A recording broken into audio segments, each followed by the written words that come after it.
Bonjour à tous. En cette période particulière, je ressens l'élan de faire une nouvelle série de vidéos sur l'essentiel.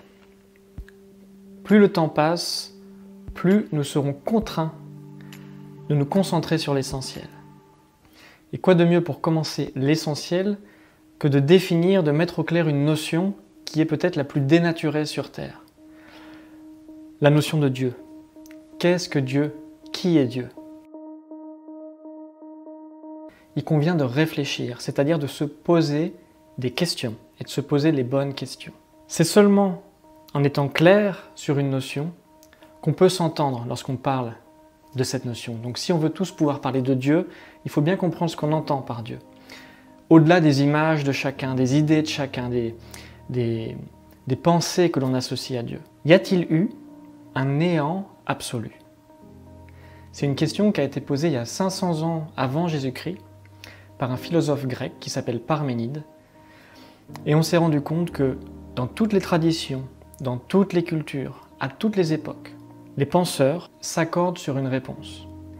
Ils s'accordent pour dire que non, il n'y a pas eu de néant absolu. Si un néant absolu avait existé, alors rien n'existerait aujourd'hui. Car un tel néant absolu supposerait que rien ne puisse en sortir ni en émerger.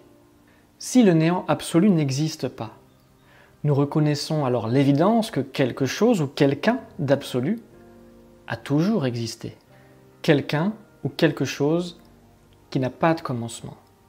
Quelqu'un ou quelque chose qui existe par lui-même, qui ne connaît aucune restriction, aucune limite, et qui est indépendant de toute condition, qui est indépendant de tout ce qui va émerger de lui. Quelqu'un ou quelque chose qui est la source originelle de toute la réalité. Donc de toute forme d'énergie visible et invisible. Et de l'univers également, qui lui-même connaît un début, connaît une fin, est périssable et donc n'est pas éternel. Cette source éternelle et créatrice, Parménide, le philosophe, l'appelait l'être absolu. Lao Tse l'appelait parfois le Très-Haut, Bouddha le maître des mondes. D'autres vont l'appeler Dieu, Seigneur, d'autres simplement la source. Cette information sur Parménide, je la tiens d'une bande dessinée qui est super si vous avez l'occasion. L'être et le néant sont dans un bateau de Brunor. C'est une série qui s'appelle Les Indispensables et c'est une enquête sur Dieu. C'est vraiment intéressant.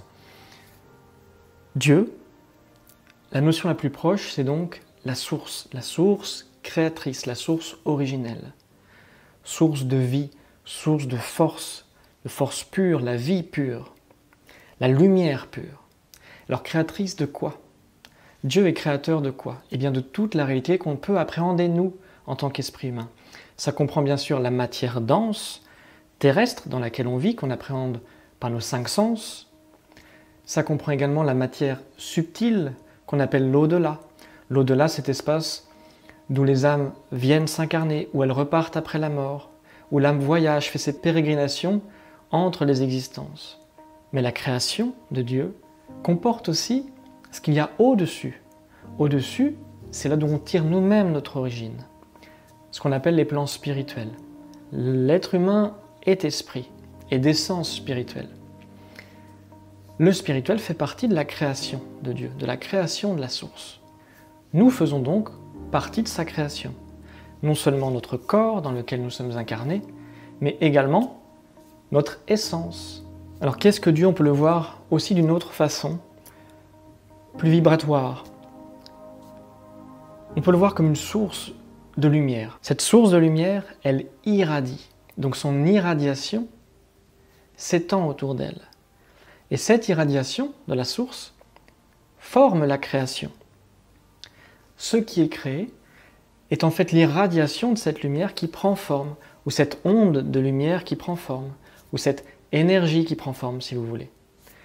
Et selon l'éloignement de cette irradiation depuis la source, donc plus on s'éloigne de la source, plus ce qui va prendre forme est dense, jusqu'à la matière dense que l'on connaît ici. La matière subtile est déjà un peu moins éloignée, le spirituel l'est encore moins.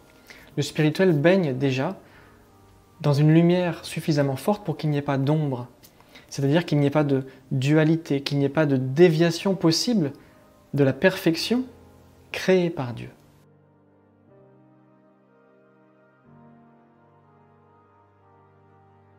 Qui dit perfection dit immuable, inchangeable.